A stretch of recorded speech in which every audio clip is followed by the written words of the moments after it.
जिनकी वजह से नोटबंदी हुई, जिस पार्टी ने नोटबंदी की, आज तक पीछे मुड़ करके नहीं देखा उन्होंने। जन्मदिन तो असली भारतीय जनता पार्टी को मनाना चाहिए। नोटबंदी का परिणाम और नोटबंदी के कारण ही उसका जन्म हुआ।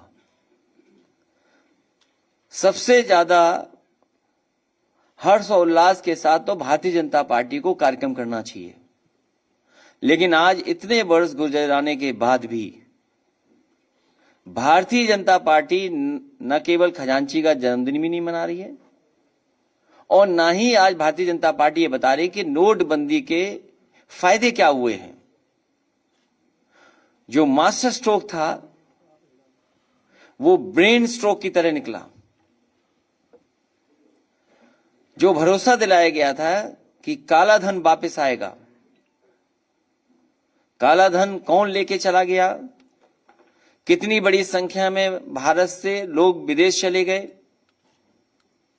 भ्रष्टाचार खत्म हो जाएगा, लेकिन बड़े पैमाने पर भ्रष्टाचार बढ़ा है और उत्तर प्रदेश का भ्रष्टाचार तो सब सीमाओं को तोड़ चुका है।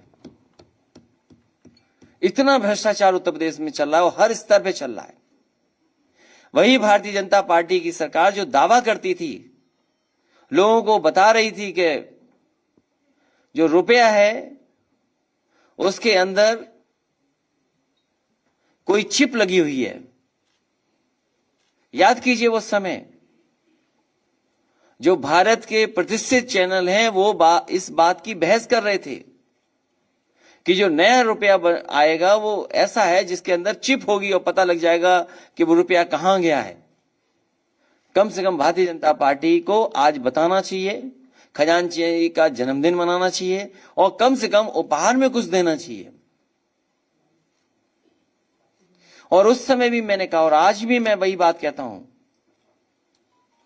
हमारा आपका लेन देन काला सफेद होता है, रुपया सफेद नहीं होता। कहीं ना कहीं भारतीय जनता पार्टी ने जानबूझ करके जनता को परेशान करने के लिए, जनता कम से कम ये तानाशाही समझ पाए कि तानाशाही क्या हो सकती है, इसलिए जनता को परेशान करने के लिए जानबूझ करके नोटबंदी की गई। और कम से कम आज इतने साल गुजर गए हैं तो भारतीय जनता पार्टी को इसके फायदे बताने चाहिए। जो रिजर्व बैंक है उसके साथ जो हुआ वो भारतीय जनता पार्टी की सरकार है, वही बता सकते हैं। अच्छा, उस समय एक पत्रकार जिन्होंने किताब बाद में लिखी द बिलियनर राज, जेम्स क्रेप्टी, उनसे भी मेरी बात हुई थी। जो बात मैंने उनसे कहा कि रुपया काला सफेद नहीं होता, हमारा आपका लेन देन काला सफेद होता है, उन्होंने वो बात किताब में लिखी। अभी कुछ दिन पहले मुझे किताब मिली थी तो किताब पढ़ी, उसमें वो लाइन आज भी लिखी हुई है। तो आज जो अर्थव्यवस्था के हालात हैं वो अगर किसी ने पैदा किए तो भारतीय जनता पार्टी के गलत फैसलों से। न जाने कितने लोगों को अपने ही पैसे के लिए लाठी खानी पड़ी। पैसे लेने गए, रुपए निकालने गए तो लाठी खाई उन्होंने, अपमानित होना पड़ा। उस समय जो सपने दिखाए गए थे, जो बातें बताई गई थी, वो आज कहां है सच्चाई उसकी।